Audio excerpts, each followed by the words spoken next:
Hello everyone, I am Mehek Jaggi, the Product Marketing Manager at Bizom, driving efforts for GTM strategies across the globe. I'll be your host today. Thank you so much for joining us today. I hope we provide you with insights that can help you use instantly to start on the path of growing your distribution nationwide. To quickly set the agenda for you, in the first 30 to 35 minutes, we'll discuss on how to get your distribution go nation.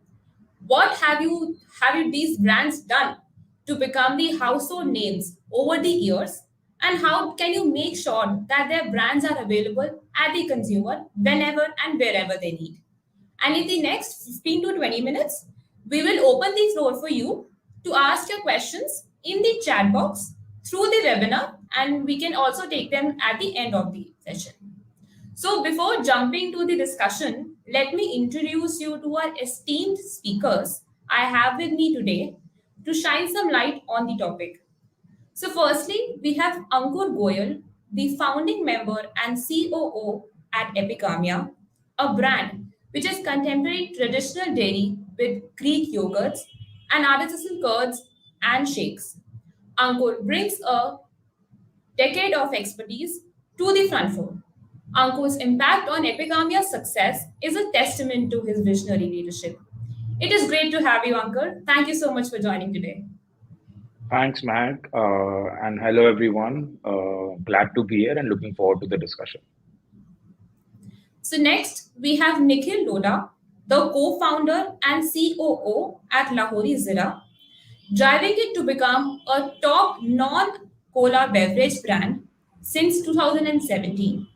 With a vision, he aims to build a brand revenue for 1,000 plus crore company by 2025. Nikhil oversees sales, distribution, and strategic planning at Arching Foods Private Limited. Beyond business, he invests in young FMCG founders, binding success with social impact. It's an honor to have you, Nikhil, today. Thank you, Meg. Glad to be here and looking forward to today's discussion. Thank you. We also have Anurag Ramani, the director at Ramani Ice Cream Company, home to the renowned Top and Town brand for over 70 years. As a third generation leader, Anurag has spearheaded digital modernization, leveraging his expertise in marketing management and entrepreneurship. Leading strategy and planning, he drives digital transformation, utilizing technology to elevate operations and customer engagement using the company's endure success in today's dynamic market. Thank you, Anurag, for joining us today. Thank you for having me, Meg. And lastly, we have Vivek Kataria, an accomplished sales leader. He is currently the sales director at Dowdy Group, a key player in India's bakery industry. With expertise in FMCG, Vivek drives strategic growth, distribution, and operational excellence. His track records highlights success in global market expansion, key account management, and product launches, reshaping strategies for substantial market share growth. Thank you, Vivek, for joining us today. Thanks, Mac, for giving me this opportunity to connect to everyone. Happy to be here. So we hope we have great conversations with you all. So now moving towards the topic, which is building distribution in new markets. Today, we will touch upon how brands decide to expand their presence and reach to the untapped markets, be by eyeing globe, geographical expansions, contemplating online ventures, or embracing the offline strategies. So to start with, we have seen that there are a lot of straight milk cooperatives all over India, and people tend to buy from them. So for Ankur, this is for you. For Epigamia, how do you actually decide to expand to a new territory, plus building entirely a new category, which is for Greek yogurts and other dairy products as well in India? And also, how do you try to educate your consumers on this front? So, Mac, given we are a food product at the end of the day, the acid test is the taste of the product. I can do any amount of digital ads, offline ads, but till the consumer actually tries the product and loves the taste, there will never be repeat purchase. So what we have done right from the beginning, 2015, when Epping Army as a brand started, our sole and only focus on educating consumers is via sampling. So we've always been very heavy on sampling. We would do any and every food show that seems relevant to us. We have done plethora of marathons. We set up sampling kiosk. We have a dedicated promoter team that rotates between stores. Will just sample the product to walk-in consumers. So for us, the biggest medium to generate awareness, to generate trials, has been sampling, and especially for a new category. When we started, we were the first ones to do Greek yogurt in India. There was obviously very little awareness of yogurt, let alone Greek yogurt. So sampling did wonders for us, and that's sort of the playbook that we have carried on for all the products we have launched post the Greek yogurt that we did in 2015. I mean, of course, in today's day and age, online presence is important. It's important from a data point of view. It's important to keep the consumers engaged. But in my experience, nothing beats sampling, and that is something I think will never stop because that gives us the maximum traction. Because at the end of the day, until unless you eat a food product, you will never be a consumer. Absolutely right on this point. Consumer plays a major role when it comes to consumer actually tasting your product and to actually see that what value addition a brand is bringing on the table when consumer purchase, be it be a high-end price ticket or a low-end price ticket. You also mentioned that taste play a major role when you try to do samplings, be it be on trade shows, marathons, or by doing any kiosk activities. But we also see that there are a lot of competition which are trying to mimic the every move that a company has done, be with respect to any promotion marketing activity that we see, or as simple as copying the price, packaging, the variants that we do have. So, Nikhil, I see that especially in North, that there are a lot of products that are being which competition actually tries to copy for Lahori Zira as a brand. Be like they have a similar replicating product which they actually want to try to pitch in. So, do you feel that this plays a hindrance one with respect to on how the margins are maintained with respect to your channel partners? Two, does price war also come into place? So you're very right in pointing out that we have a lot of Me Too products right now available in North. There are small manufacturers who copy a design, a name, and everything, and they create very similar looking product. But definitely, what they don't bring on table is quality. And this is not just with us. It happens with all fast moving consumer good brands. You see the brands like Bisleri, Coke, Kit Kat, Maggie. They all face this problem even today, despite of being such a big brand. So for us, it was even higher because of two reasons. Because initially, in our initial years, the demand was much more than what we could make. So small unorganized players, they found this as an opportunity, and there were a lot of them who cropped up. And secondly, being in a high GST bracket, so our product is priced at 40% GST, and these unorganized players, they cut corners, and they do everything that can be done under the sun to not pay up government taxes, and then they are able to sell at very low price. Uh, this is something that we kept ignoring initially, but then uh, we came to a point that we realized that we can't ignore this any further, because it's somewhere down the line spoils the consumer behavior, consumer what do you call experience. So basically, a consumer, he lifts a bottle which is similar looking to us, and thinking that it's Lahori, but at the very first step, they realize that it's something else, and they've picked a copy of ours. So there are two things that we do to tackle this up. First is obviously the law and order route. We have a legal team, which these small brands, they keep them on the toes. and there are about 70 or 80 of them which we are following legally. We have got good results in, and we have got them shut in 10, 12 cases. But again, this is it takes time. It is a time consuming process. And second is, we are working on consumer awareness. So communicating this in our brand communication and enhancing the reach to tackle these products. Yeah. Understood, rightly said. So believing that your legal team is always occupied finding these loopholes in the market. Yeah, they have That's great. a lot of stuff on their hands. Like, that's great. So absolutely, quality play a major role. Even I once tried. Unfortunately, I tried to pick one of the product of Lahori Zina, and when I actually tasted, then I realized this was not the original product of Lahori. And that moment Yes. strike me in my head. That there are a lot of brands which are actually mimicking every strategy that the brand is doing. But when Right. you mentioned that there are also unorganized partners or local brands that are trying to pop up in this space. So we also see that in Bangalore, if I see, there are a lot of local bakeries available.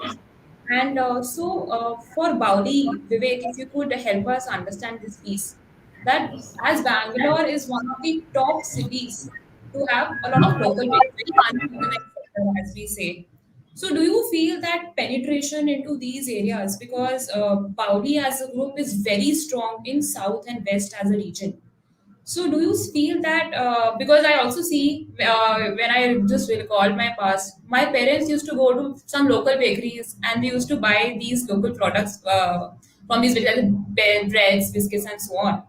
But do you feel Bauli had this challenge or any specific constraints when they were trying to enter such areas? Okay. So, Mehak, hmm, before I answer your query, I will give you a little example. I'm sure a lot of people in on this call will know about Bubbly Chai Wala. There are millions of tea vendors in India, right? But this time when Bill Gates came to India, he took out time to meet Bubbly Chai Wala. Bill Gates, all of us will love to spend even 1 second, but he was able to go to Nagpur to meet this Bubbly Chai Wala. Why? Because nothing but he had innovated a style of servicing tea to consumers. That is why he is an internet sensation, and that is why people love to meet. We at Bowling got this innovative way of how to make quality croissants and bring it to consumers' house with creating a lot of distribution network. Right. So the first advantage we had was this innovative product. Before I moved to join Boily, for me croissant was something which I used to get a buffet in any of the properties where we used to stay, or you go to a CCD or a Starbucks to buy a croissant, which was very expensive. But we at Baudi got this croissant house at people's doorstep at a very reasonable price. So that first innovation was something which helped us to sneak in into people's house. Now, if I go to what Nikhil was saying, that quality is something which speaks for itself, right? Similarly, it goes for us. If you look at, there are millions and millions of those street vendors which are available. You take a part down from your home, from your office, you will have these vendors who will produce anything from a samosa chaat to a idli or to a bhel. But you go to the QSRs. These QSRs are now mushrooming like anything. Why you want to go to these QSRs? Because you believe the quality of the product which is being serviced there has some standard which is maintained. That is my second biggest strength. Every single croissant what we manufacture is made of one of the finest raw materials available. It has a quality stack which it has to go through, and after this quality is being maintained, we get into consumers' household at affordable price. That's my second biggest strength. My third biggest strength is being available at within the arm's reach of a consumer. So we are available on platforms, we are available at retailers. So whenever consumers thinks that I have to go and buy one bakery product or a croissant, we are available for consumers to pick it up. So summarizing why we have right to win in these geographies, we have one of the finest innovative products. which is our croissant, which is still not available in a lot of these bakeries. We maintain our quality, which again could be a challenge with all these bakeries. Finally, we are available within the arm's reach for our consumers. So these three things make us a winner in the markets and helps us to beat competition by a length. I hope this answers your question. Absolutely. Innovation, Vivek, true plays a major role. And when it comes to quality, nowadays, even we are our consumers at the end of the day. And we won't even want to compromise a single bit when we try to pay anything, be it be as simple as buying a 10 rupees chai from a dabri to getting a hi-fi buffet in a fine restaurant. So that's rightly said. And being available at the right time, even at the arm's reach that you mentioned, is another concern that now is being arising. That consumers nowadays want everything on a click of a button or within their entire reach. So that's another thing that is popping up. So if I circle back to the current scenario, when now summers are actually coming up in the entire country, and we see that there are a lot of people trying to consume cold beverages or scoop of ice cream for that matter on this to fight the hot summer days. So, Anurag, as you see that because Ramani ice cream is one area that is trying to serve in this space, and this is the season for you, if I could say, wherein Yeah, you see a lot of rise in demand. So, do you yeah. feel that do you put any extra efforts to one that quality is not being hampered, as Vivek also mentioned? Two, do you actually do something really different to one operate with the hawker modules to boost the sales in the market? Anything Got extra that you do? it. Got it. All right. All right. So, I mean, yeah, of course, I think every brand has some sort of effort around pushing for higher sales. I might add that Bizom in this case has really helped us keep a track of secondary sales data of outlets to, accurately track unbilled outlets and outlet level growth and degrowth to the extent that we now work on outlet-wise targets in our organization. And thanks to an early adoption of DMS and SFA. Coming to the Hawker model, Hawker model works very well for us in scenarios where there's a high footfall but no retail presence. That is, there's an unavailability of mom and pop stores in that particular area that could potentially carry our goods to be sold to the customer, right? So, for example, Marine Drive is a great area where there's a lot of footfall in Bombay, but no mom and pop stores, right? So hawker model becomes especially important in ice cream as it's an impulse purchase item. So wherever there's like a good footfall and you're available, yeah, wherever you're available and there's a good footfall, there's always a good secondary sales, right? So how this model basically works for us is that we appoint pushcart vendors who have we call it internally pushcarts. So we appoint pushcart vendors under our distributors. Each pushcart vendor has 4 to 8 pushcarts with them, and the men who carry it to the designated areas at designated times. Another help that we got during COVID times was that everything was shut down, and hawker model is something that worked really well for us. So we sent our ice cream cards society to society when there was a complete lockdown and it was summer during that time. So hawker model really helped for us in the COVID times as well. Yeah, So I I hope think that answers the question. Yeah, COVID was a blessing in disguise with respect to your push yeah, sure. cards business. Yeah. That's great. Good to hear that piece. You also mentioned that footfall plays a major role, and because it is a impulsive buying product, hence it made a rise in the demand for you as a company. Interesting. With respect to the footfall or the people engagement, we also see that India has a wide demographic pool with respect to diverse age groups, which are even young and also workforce working all around. So we also see that there are a lot of challenges popping up with respect to one, if a brand wants to expand to a new territory, they want to one understand what are their consumer preferences, what buying patterns they follow. Be it be and one very importantly, where does your brand actually fall into? Whether it is an impulsive buying product or it is a this category products and so on.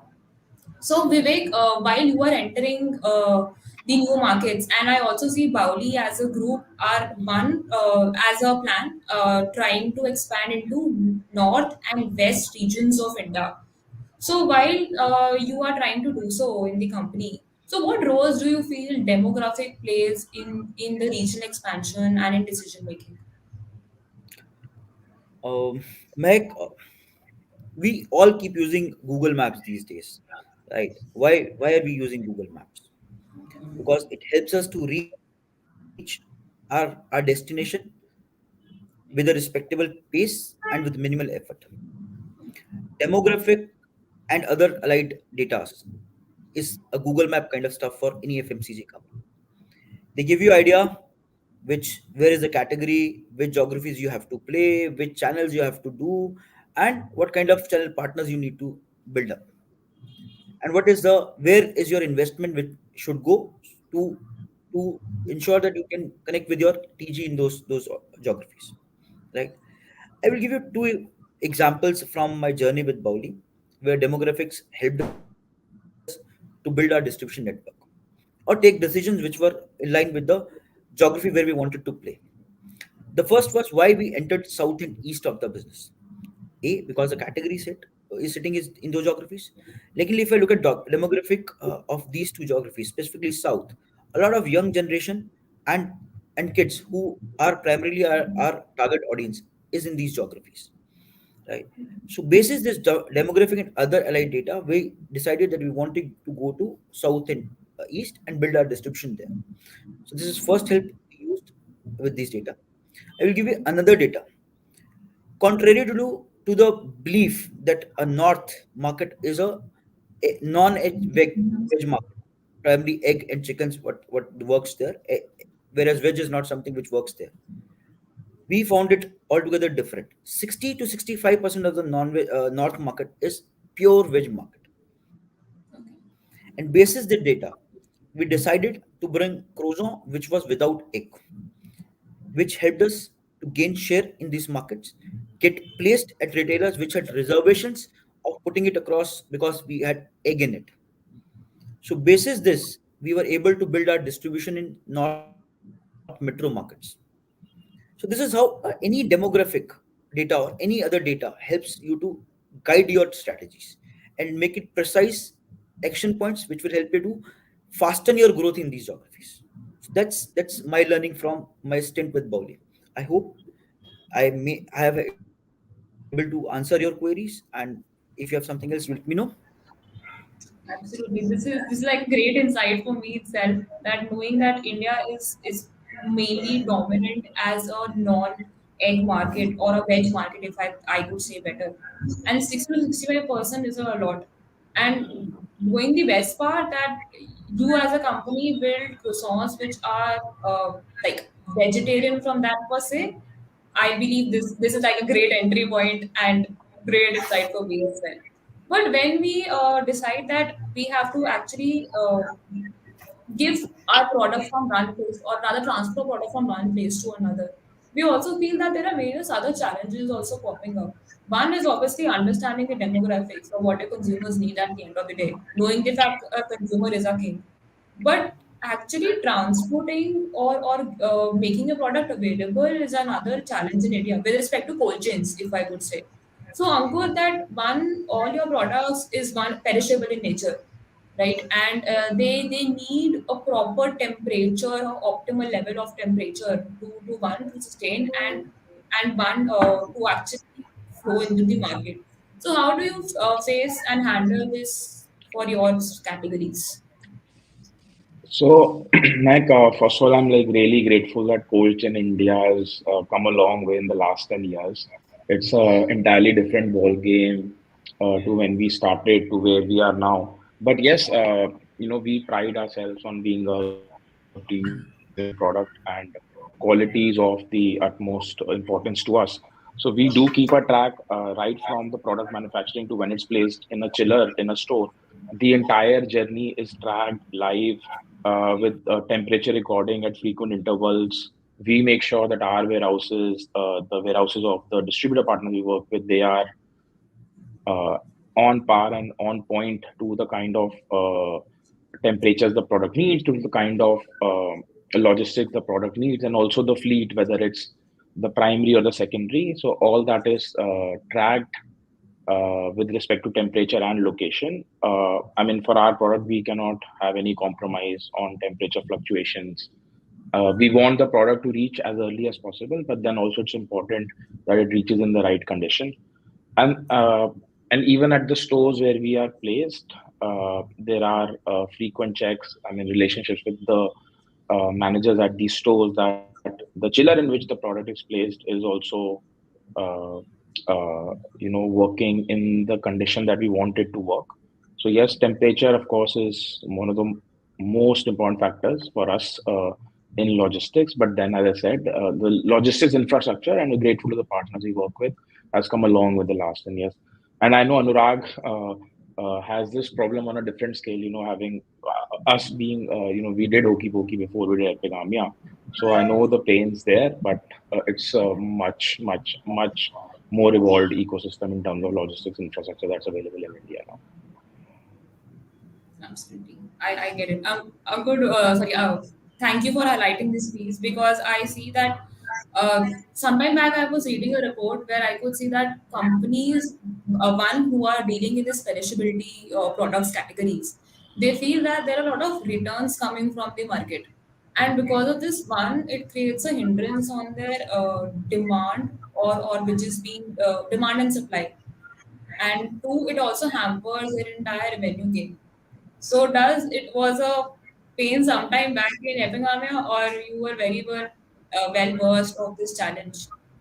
No, so that was a challenge and is a challenge, and there is logic behind it. First of all, we've been working with Bizom from day one, so we are a very data-driven company, and given that we were doing direct distribution for a large number of years, we had access to real-time customer and store level data on a daily basis. So, see, the point is, given that we are a premium product, so we know the consumer expects a certain quality. If we are close to the expiry of the product, I would rather give a product a fresher product. And that cup, which is close to the expiry, sitting on the shelf is a waste of shelf space for me and the retailer.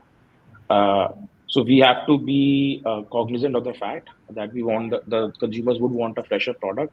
So returns are an issue, but then with the plethora of data available today, and we rely heavily on the SFA and the data that comes from it. So there is a whole backend mechanism where we sort of do some predictive analysis and how much we should place at the store, what quantity, what SKU, what mix. So that helps mitigate the problem. Uh, but I mean, at the end of the day, it is a problem, yes. But the important thing is that we owe it to our consumer that they receive the freshest product. So yes, returns is something that we have to continuously keep tackling. That's a great point, Ankur. Thanks for that piece. So, in addition to this question only, Anurag, you also deal in this category, the perishability piece. So, one, Yeah. how do you handle the entire cold chain part of it?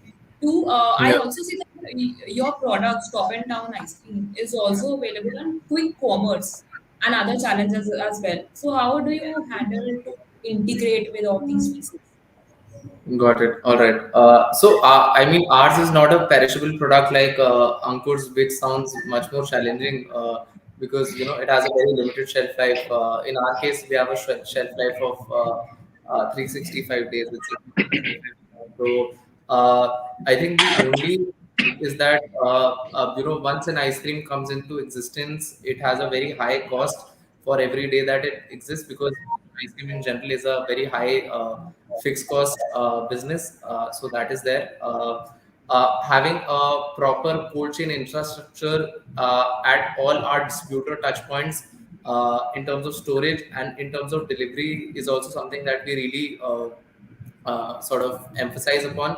Um, if I had to answer your quick commerce piece, so basically, we're a regionally consolidated brand. That is, we operate out of Madhya Pradesh, Chhattisgarh, and Vidarbha, basically the Hindi speaking belt, right? There are only two cities where we operate, where quick commerce has arrived, and that is Indore and Bhopal. However, the momentum that we're seeing with quick commerce is phenomenal, and the growth of the channel is very, very high. So we started last year only, and the growth has been phenomenal. For a channel that's growing so fast, I honestly cannot fathom how prevalent it will be in the near future. Um, I already read that the beverages business of Dabur, which is the parent company of Real Juice, has a 36% contribution of sales coming from quick commerce, which is just phenomenal. And for a channel that has existed for let's say 16 to 18 months, it's a very nascent channel. 36% contribution of sales coming from quick commerce, it just blew my mind away. What we've observed in our consumers, and we like to keep a tab on our consumers, how their shopping habits are changing. What we've observed for ourselves is that for the monthly grocery purchase, they frequent value-driven shopping destinations like Walmart or DMart or a big basket, and the general trade remained prevalent for top up purchases.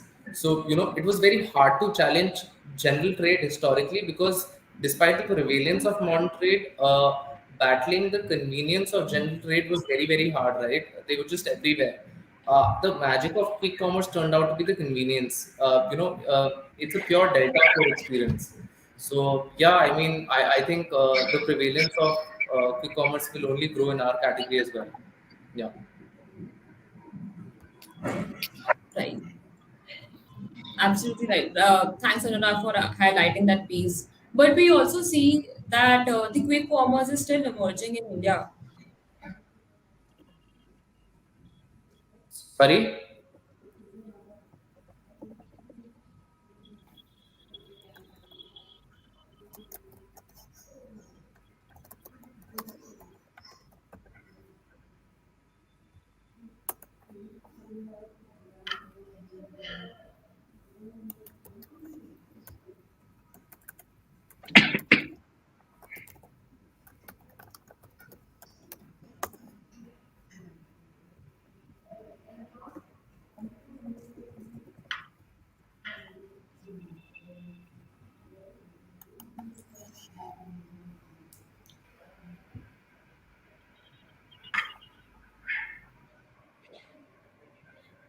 Guys, I think Mehak is stuck. Yeah, I think so. Yeah, Mike is. we'll give them a minute.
Hello.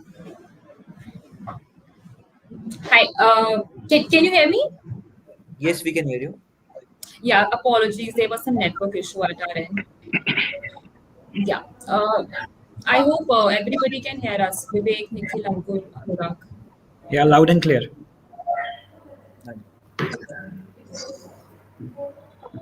Yes, we can hear you. Mike. I think she's stuck again. Yeah, I Yeah, think she got stuck again.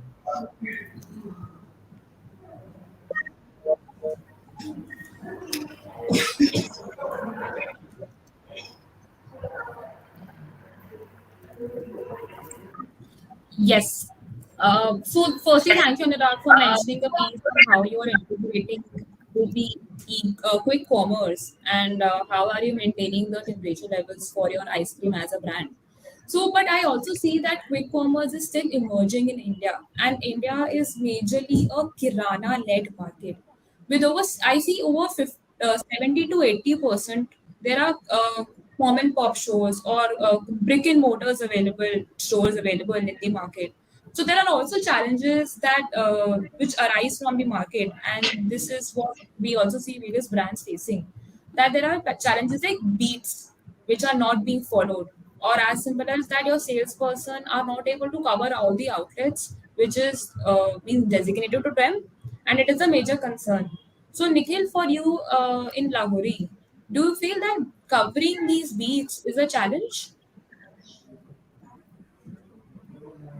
I think I missed last few seconds. Can you please repeat the question? So I was mentioning that do you feel for Lahori beats coverage is a challenge? Do you feel that salesperson are not able to cover all the beats, all outlets given to them?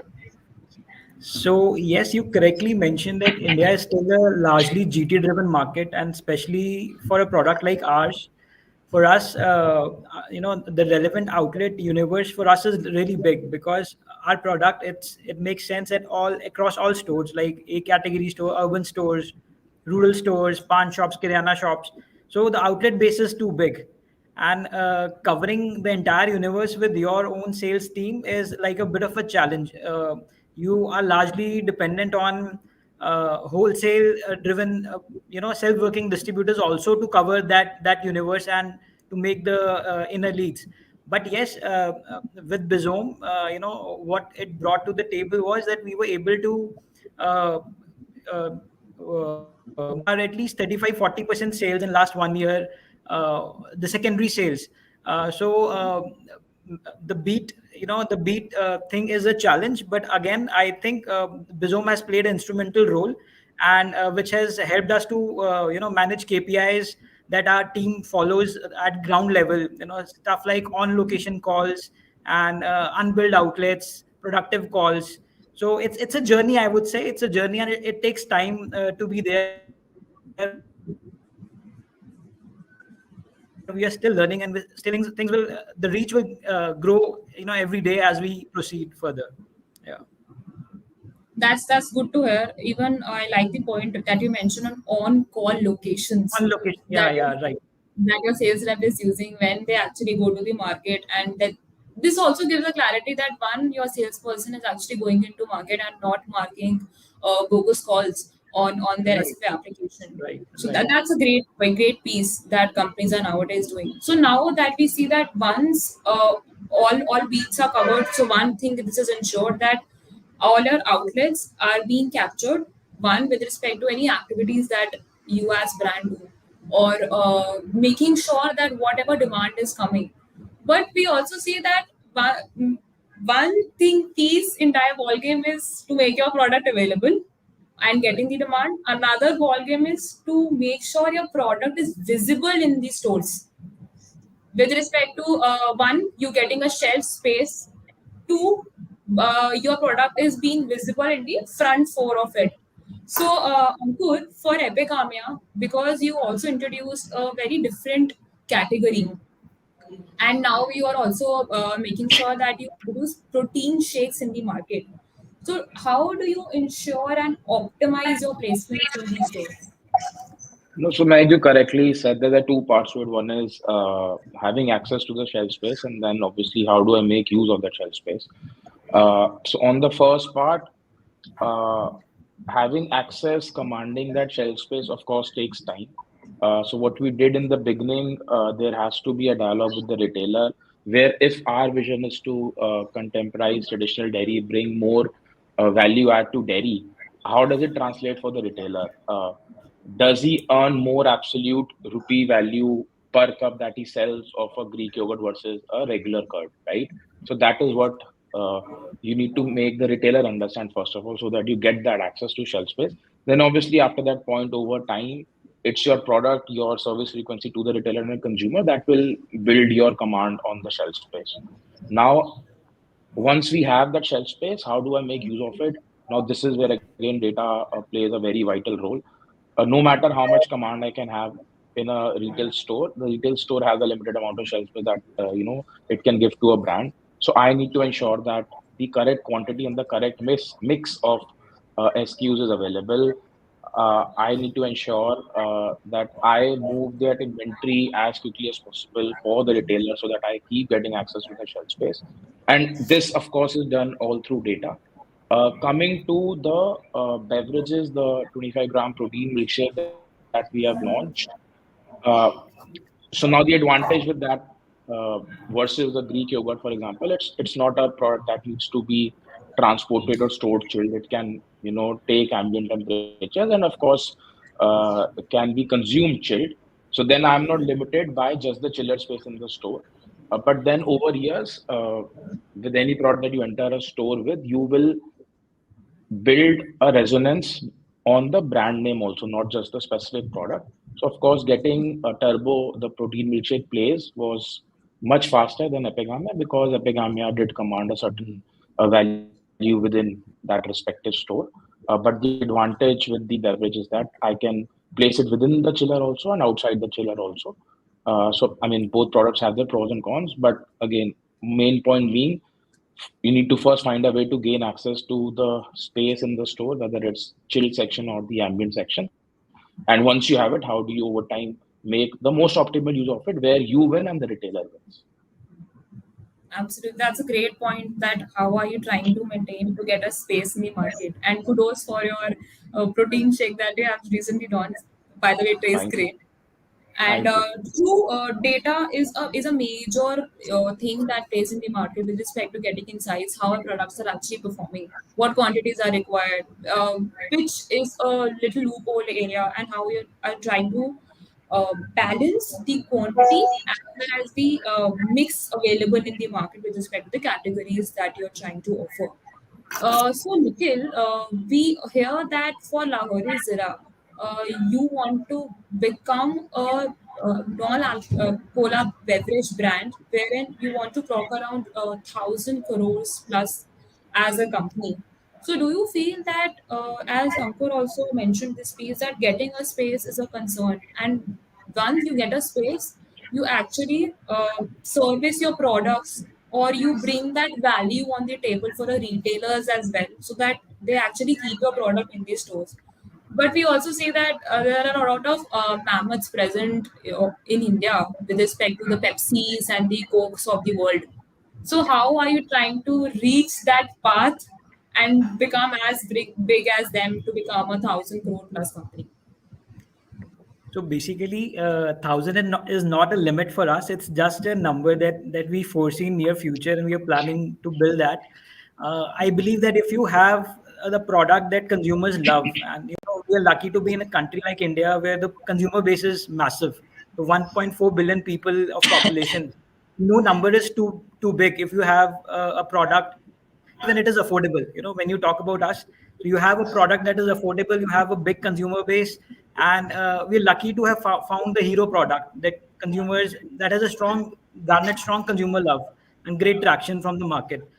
And I think when it's the beauty of general trade when you are associated with, like, so we have 1,500 plus distributors. So we are they are kind of businessmen who make money out of our product, and even the retailers. So it's not just us, even their synergies are involved in pushing the product and making it available, selling it to the consumers. It's just the beginning, and I think we are still a very small part of a very big industry. If a Pepsi or a Coke can be $1 billion brand, why can't a homegrown beverage product be? So I think it's just a matter of time. We're still learning, increasing our infrastructure, our reach to reach distributors, and be available at maximum shelves. So that's it. And Bizome is helping us, helping us to learn how to manage a big sales team, or it's a maths. You need to multiply to a larger level to be there. Yeah. Absolutely. We really hope and we would want to see Lahori like literally fight against and big as PepsiCo's and Coca-Cola's of the world. Thank you. That's Thank you so great. much. Thank you. So, Vivek, we see that for Baudi as a company, you're also trying to go further into the institutional channels and to also focus on key geographies of North and West, as you mentioned earlier. So, do you also feel that Baudi has to build some very innovative strategy to actually crack that market and to ensure that their products are rapidly expanding to these areas? So, Mehak, for us at Bauli, we were very clear in our distribution strategy. The mantra we followed was extract from the key geographies, and once you have uh, make your mark, then go to the new geographies where you have right to win. So, what I believe is for companies like us, for Bauli or any startup, I think so. Distribution strategy in India needs a lot of thought before it is activated, right? We need to understand where is the right to win, which geographies, again, which channels also, be it institutional or be it any other channel. You have to decide is it the right channel for us or not, and which phase in your journey you have to enter that channel, right? If I look at our game, like when we started up, we did data analysis and realized that 60-70% of the business is in east and south of the country. So we invested behind our resources in these geographies, be it our manpower, be it our other initiatives on marketing. What helped us in these geographies then was that this buzz what we created helped us to get best of best distributor partners, created a demand for us, which helped us to uh, build a retailer confidence. Now, once that is done, we we were pretty sure that this is working for us, and that is when we decided to move to next geographies. And now, when we are building up the next geographies, we will also be able to now look at which other channels from what we are currently serving will be our right to win, and then we open those channels. One of the things which helped us in this journey, Meg, was technology. Uh, the biggest mistake most of the companies do is giving a backseat to the technology. And I'm very happy to hear from what Ankur was telling and what Nikhil was telling, that they entered technology very early in their lifespan of their organizations, right? Why technology is important, which Ankur and Nikhil were highlighting, and even Anurag was saying across. Because what happens is when you use technology, like what we are using right now with Bizom, it helps us to understand where are our strategies going right or wrong. You know which geographies you're entering, what is working for those in geographies. Now, if you do some kind of visibility or activations, is it working or not for you? What kind of shifts it bringing? What even Ankur was telling right now. So what happens is when you use technology in your expansion, it further strengthens your understanding of your strategy. You can then tweak your strategy to give it much more to bring a much more results for you in the business, right? So that is how you build a distribution network and grow your distribution journey in any organization, right? In India, we all are tempted, as Nikhil was saying, 1.4 billion consumers, so many outlets. You want to jump and say, "Oh my God, I can change the game of the journey," but that decision you have to take at the right time, which geographies, which channels. And I will again say, don't miss technology in the first phase of your career, on your or your, of your organization, because technology gives you what to act, when to act. Otherwise, you will go like a headless chicken here and there, and then realize you have burnt your resources. That is my understanding, which from this journey. Absolutely right. He said that choosing the right channel and understanding which channel fits in best for a product, be it be serving it online or actually pushing it to GT or MT, plays a major role. So that's all from my end. So we have couple of minutes, and the platform is open for our audience to ask in their questions. I see there are a lot of questions coming in from the audience. So I'll just ask one-on-one questions. So there's a question from Rajan that how do you manage the expiries issues for yogurt or bakery products, and how does it impacts on logistic choices? So Ankur, I believe this is for you and Vivek. If you could highlight on this. Okay, so I'll go first. So Ryan, thanks for the question. How do we manage the expiry issue? Of course, by making sure the sales team is giving us the correct prediction of how much the consumer will actually end up buying. That's the simplest answer to it. But yeah, I mean, of course, see, there will always be some error rate, no matter how sophisticated your prediction and analysis system is. So, given that, we owe it to the consumers to give them the freshest product, we do take the expiries back from the retailer and replenish it with fresh product. And over time, of course, the team has done a wonderful job wherein they have been able to bring the expiries to negligible levels. Of course, it was a bigger issue when we started, but then you learn over time, you grow, and you sort of correct the issues in the system. Thanks. Vivek, your take on this? Yeah. So first of all, what Ankur was saying in his when he was explaining on the quality of the product, I think so. It is important to ensure that you have the freshest of the product in the market, right? So first thing what we ensure is that our product is not more than 30-35 days when it hits the shelf for the consumer. So objective is not to take back expiry. Objective is to not to have any expiries at all. You have to have good product because as the product ages, what do you say, taste and everything may get impacted, which consumer may not love to have it, right? So first thing we do is ensure freshness of the product. Again, technology usage is big time in terms of understanding, be it DMS or SFA. I'm thankful to Bazon for that. We use your software as a big time to get a real time idea about what is happening at our distributors end, at our SSN, and schedule our production and everything accordingly. But in case you still find some products which are old, we take it from the shelf. We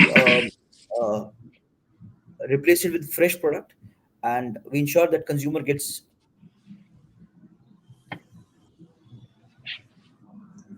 Interesting. Interesting to hear that. So I'll go to the next question now. So we have a question from Nitish. So assuming that there are self-working distributors in tier 2 and tier 3 cities, how can one track the success of distribution in terms of breadth of the distribution and depth of the distribution? Nikhil, do you want to take this up? Yes. Hi, Nitish. So basically, would be to select the right appropriate distributor that gels up with your product and does the best justice. I think that's half the problem solved when you select the right stakeholder and go ahead with them. And again, if you don't have dedicated sales personnel at all the distributor points, but you have like a weekly support a kind of thing where the company representative goes to a self-working distributor to help them with their market reach and help them to place the product even further, penetrate further. And again, we track all of that on Bizome only. Good. That's great. Good to hear that. I hope Nikhil answered your question. Yeah. So we have another question, which is again for Nikhil itself, wherein if you would want to build a brand today, would you like to start online or offline? Nikhil, if you want to Uh, start today. So basically, again, depends on the kind of product that you have. There are few products that do justice just with online, and it's a complementing shelf for them. And then there are products like us who are like more GT led, and their unit economics or their cost structures or even their use case doesn't make sense when you go online. So even it's all about the product that you have. Right. That's really true. So we jump. Okay, we have one more question from Nitish. What should be the ideal outlets to be covered by a salesman? Example, if a salesman covering supermarkets in Bangalore. So Anyone can take this. Vivek, uh, Ankur, Nikhil. again, it depends on the product range and portfolio that you have and the outlet distances, the distance between the outlets. As you mentioned, if somebody is doing selective outlets in city like Bangalore, I think the number can't be more than 15 or 20. Uh, but if you're doing outlets in a certain geography which are like closely connected, then the average goes to 40 to 50 calls per day for a front runner. Yeah. Just to add to that, I think irrespective of geography, the answer is as many as one can. So you start with That a is the base, and intent. then you start with the base, and you keep on removing the inefficiency, whether it's the distance between the stores, whether it's the time taken at the store, X, Y, Z, and you just keep on evolving and improving over time. So, just wanted to add what Nikhil was telling. A lot of it depends on range and portfolio you're carrying. And if I look at in Bangalore, since the question was specific to the Bangalore market, right? The current most of the FMCGs are covering. If you are talking about supermarkets, 15 to 20 per beats they are covering. Again, it is a indirectly related to what is the beat, where what is the kind of beat you are working across, how much distance is itself it is. And what Ankur was saying, ideally when you look at a sales uh, from the sales end, the more you cover, that is what you want, because that helps you to extract more from any investment you do in market. So ideally we will all love to have more and more people working for doing more and more outlets for us. But again, there are variables which Nikhil was talking about, which impacts the number of outlets you do. But yes, 15 to 20 is the ideal scenario which most of the companies are currently working and delivering in Bangalore. Right. Thanks for this input. The next question is from Chirag. So there's a little difference between distribution. Ideally, how much time is known ideal to make a EBITDA positive in startup business? Ankur, do you want to take this? So again, the answer is as soon as you can. I think depends on your vision when you start out the business. Depends on the partners you have in terms of investors, in terms of the team that you have. So I don't think there is a defined timeline either on the minimum scale or the maximum scale. I think let one has to be realistic, but one sort of golden rule that we try to follow, that the top line and bottom line have to move in sync, and if they do, you will be EBITDA positive. I really can't have a different view from what Ankur was saying right now. Top line and bottom line has to follow in the same trend. That gives you idea about it. Perfect. Then we have one more question. Okay, it's for Ankur again. So, briefed about the importance of the temperature control and monitoring of its business. Can you share the technology and hardware he is using for it? Ankur, if you could mention what are you using to control this? Yeah, so it's a very simplistic device, honestly. So it's a very small chip, you can call it, placed in the tracks between the cartons, inside a carton of the product, which sort of records the temperature and the location, and then transmits it to the backend software that manages the entire data set. So you just keep a track of the location and the temperature within the storage unit of the vehicle.